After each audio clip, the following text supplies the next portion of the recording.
Sunday, 25th December 2022, Christmas Day, at around the Ajah axis of Lagos State, Nigeria, operatives of the Nigeria Police on supposed stop and search duty stopped the car Bolanle Raheem and her family were riding in.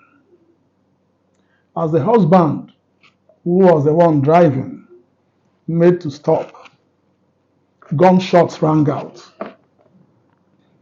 After the ensuing crisis, Bolanle, a trained lawyer with expertise in real estate, lay dead, shot with a gun bought with taxpayers' money.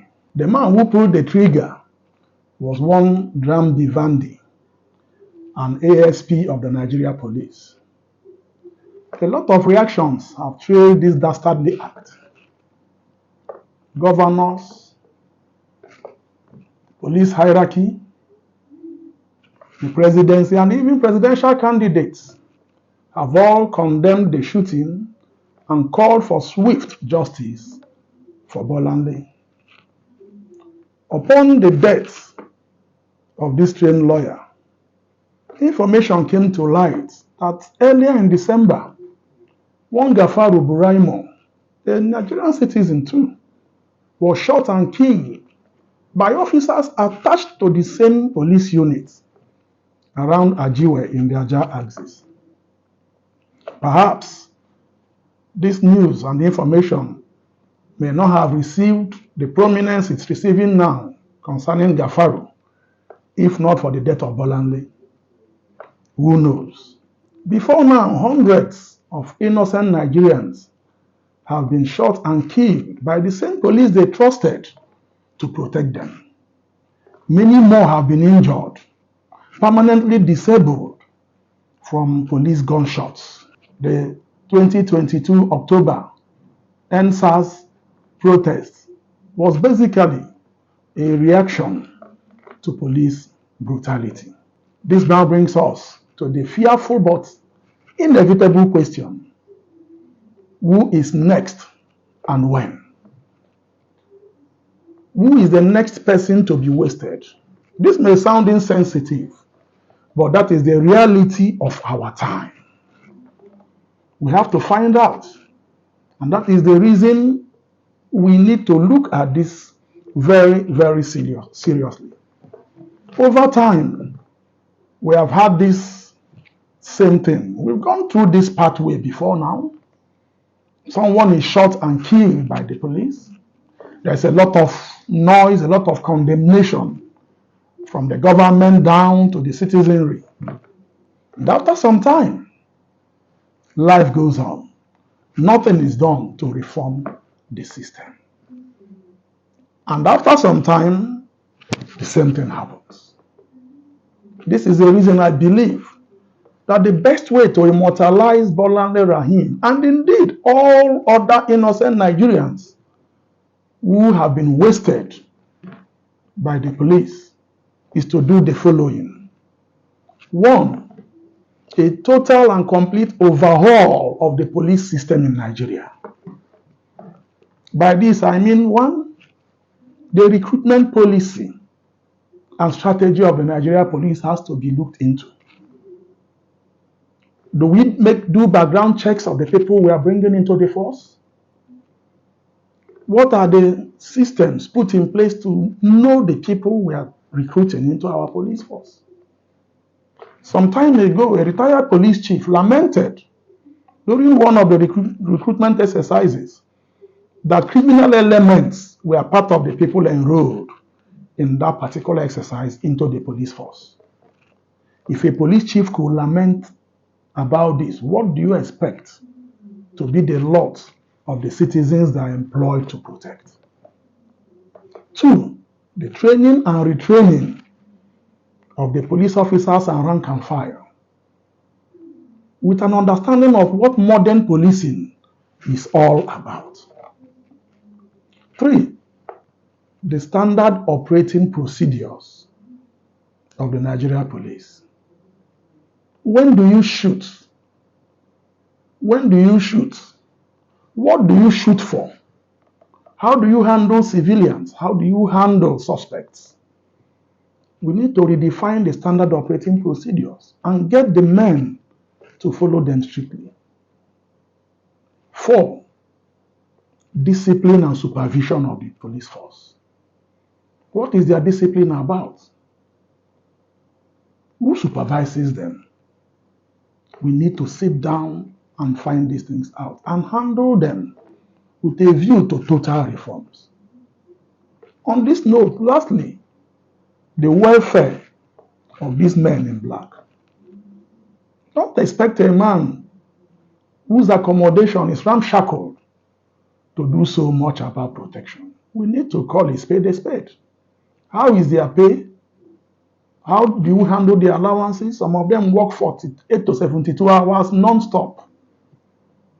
And then they handle guns. Go to some barracks.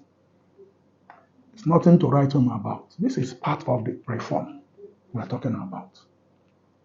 Secondly, there are checks, we need to enhance checks, statutory checks provided by law on the police system.